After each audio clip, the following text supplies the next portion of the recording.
ಮಕರ ರಾಶಿಯ ವಾರ ಭವಿಷ್ಯ ಹೇಗಿದೆ? ಉತ್ತರಾಷಾಢ ನಕ್ಷತ್ರ, ಶ್ರವಣ ನಕ್ಷತ್ರ ಹಾಗೂ ಧನಿಷ್ಠ ನಕ್ಷತ್ರಗಳಿಗೆ ಮಕರ ರಾಶಿ. ಮಕರ ರಾಶಿಯವರು ಸ್ವಲ್ಪ ಲೇಜಿನೆಸ್ ಇರುತ್ತೆ. ಹಾಗಾಗಿ ಚೈತನ್ಯ ಅನ್ನೋದು ಸ್ವಲ್ಪ ಕಳೆದುಕೊಳ್ತೀರಿ, ಅಥವಾ ಚರ್ಮ ವ್ಯಾಧಿ ಕಾಯಿಲೆಗಳು ಬರುವಂಥದ್ದು, ಅಥವಾ ಚರ್ಮದಲ್ಲಿ ಏನೋ ಒಂದು ಇಚ್ಚಿಂಗ್ ಬರುವಂತಹ ಸಾಧ್ಯತೆಗಳು. ಹಾಗಾಗಿ ಸ್ವಲ್ಪ ತ್ವಚೆಯ ಬಗ್ಗೆ ಸ್ವಲ್ಪ ಜಾಗರೂಕತೆ ಇರಬೇಕು. ಅದರ್ವೈಸ್ ಶನಿ ಮಹಾತ್ಮನ ಆರಾಧನೆ, ಹನುಮಾನ್ ಚಾಲೀಸ ಪಠಣ ಮಾಡ್ಕೊಳ್ಳಿ, ಆಂಜನೇಯನ ದರ್ಶನ ಮಾಡಿ, ಆಂಜನೇಯನಿಗೆ ಸಿಂಧೂರ ಅರ್ಪಣೆ, ವೀಳ್ಯದೆಲೆ ಹಾರ, ವಡಮಾಲೆಯನ್ನು ಸಮರ್ಪಣೆ ಮಾಡಿ. ಇದೆಲ್ಲವೂ ಕೂಡ ಮಕರ ರಾಶಿ ಅತ್ಯವಶ್ಯಕ.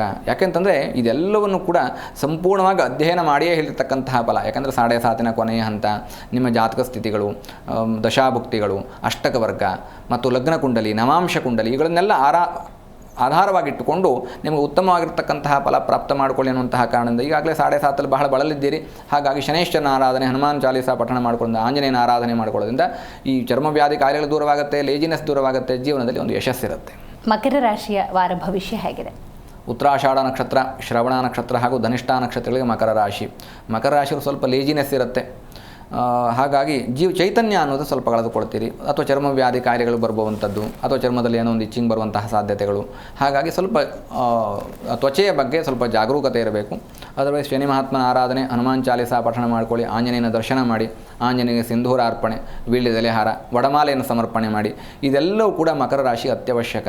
ಯಾಕೆಂತಂದರೆ ಇದೆಲ್ಲವನ್ನು ಕೂಡ ಸಂಪೂರ್ಣವಾಗಿ ಅಧ್ಯಯನ ಮಾಡಿಯೇ ಹೇಳಿರ್ತಕ್ಕಂತಹ ಫಲ. ಯಾಕಂದರೆ 7.5 ಕೊನೆಯ ಹಂತ, ನಿಮ್ಮ ಜಾತಕ ಸ್ಥಿತಿಗಳು, ದಶಾಭುಕ್ತಿಗಳು, ಅಷ್ಟಕ ವರ್ಗ ಮತ್ತು ಲಗ್ನ ಕುಂಡಲಿ, ನವಾಂಶ ಕುಂಡಲಿ, ಇವುಗಳನ್ನೆಲ್ಲ ಆಧಾರವಾಗಿಟ್ಟುಕೊಂಡು ನಿಮಗೆ ಉತ್ತಮವಾಗಿರ್ತಕ್ಕಂತಹ ಫಲ ಪ್ರಾಪ್ತ ಮಾಡಿಕೊಳ್ಳಿ ಅನ್ನುವಂತಹ ಕಾರಣದಿಂದ ಈಗಾಗಲೇ 7.5 ಬಹಳ ಬಳಲಿದ್ದೀರಿ. ಹಾಗಾಗಿ ಶನೇಶ್ವರನ ಆರಾಧನೆ, ಹನುಮಾನ್ ಚಾಲೀಸ ಪಠಣ ಮಾಡಿಕೊಂಡು ಆಂಜನೇಯನ ಆರಾಧನೆ ಮಾಡಿಕೊಳ್ಳೋದ್ರಿಂದ ಈ ಚರ್ಮ ವ್ಯಾಧಿ ಕಾಯಿಲೆಗಳು ದೂರವಾಗುತ್ತೆ, ಲೇಜಿನೆಸ್ ದೂರವಾಗುತ್ತೆ, ಜೀವನದಲ್ಲಿ ಒಂದು ಯಶಸ್ಸಿರುತ್ತೆ. ಮಕರ ರಾಶಿಯ ವಾರ ಭವಿಷ್ಯ ಹೇಗಿದೆ? ಉತ್ತರಾಷಾಢ ನಕ್ಷತ್ರ, ಶ್ರವಣ ನಕ್ಷತ್ರ ಹಾಗೂ ಧನಿಷ್ಠ ನಕ್ಷತ್ರಗಳಿಗೆ ಮಕರ ರಾಶಿ. ಮಕರ ರಾಶಿಯವರು ಸ್ವಲ್ಪ ಲೇಜಿನೆಸ್ ಇರುತ್ತೆ. ಹಾಗಾಗಿ ಚೈತನ್ಯ ಅನ್ನೋದು ಸ್ವಲ್ಪ ಕಳೆದುಕೊಳ್ತೀರಿ, ಅಥವಾ ಚರ್ಮ ವ್ಯಾಧಿ ಕಾಯಿಲೆಗಳು ಬರುವಂಥದ್ದು, ಅಥವಾ ಚರ್ಮದಲ್ಲಿ ಏನೋ ಒಂದು ಇಚ್ಚಿಂಗ್ ಬರುವಂತಹ ಸಾಧ್ಯತೆಗಳು. ಹಾಗಾಗಿ ಸ್ವಲ್ಪ ತ್ವಚೆಯ ಬಗ್ಗೆ ಸ್ವಲ್ಪ ಜಾಗರೂಕತೆ ಇರಬೇಕು. ಅದರ್ವೈಸ್ ಶನಿ ಮಹಾತ್ಮನ ಆರಾಧನೆ, ಹನುಮಾನ್ ಚಾಲೀಸ ಪಠಣ ಮಾಡ್ಕೊಳ್ಳಿ, ಆಂಜನೇಯನ ದರ್ಶನ ಮಾಡಿ, ಆಂಜನೇಯನಿಗೆ ಸಿಂಧೂರ ಅರ್ಪಣೆ, ವೀಳ್ಯದೆಲೆ ಹಾರ, ವಡಮಾಲೆಯನ್ನು ಸಮರ್ಪಣೆ ಮಾಡಿ. ಇದೆಲ್ಲವೂ ಕೂಡ ಮಕರ ರಾಶಿ ಅತ್ಯವಶ್ಯಕ.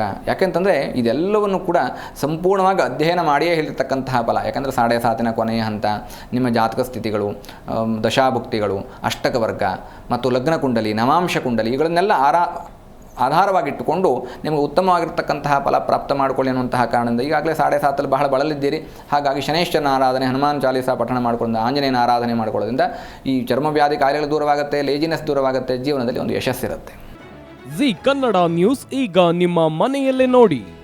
ಎಲ್ಲ ಕೇಬಲ್ಗಳಲ್ಲಿ ಈಗ ಲಭ್ಯ.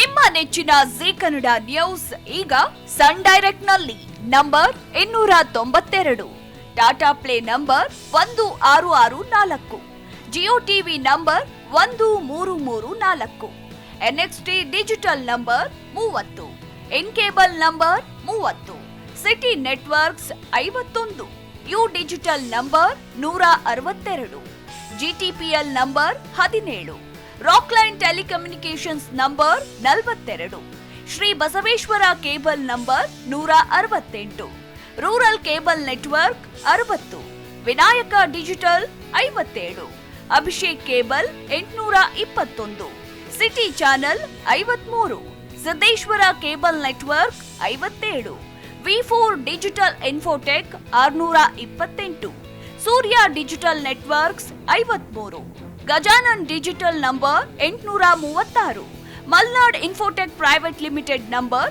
56, Metrocast number 830, Victory digital number 167ರಲ್ಲಿ ನೋಡಿ ಆನಂದಿಸಿ.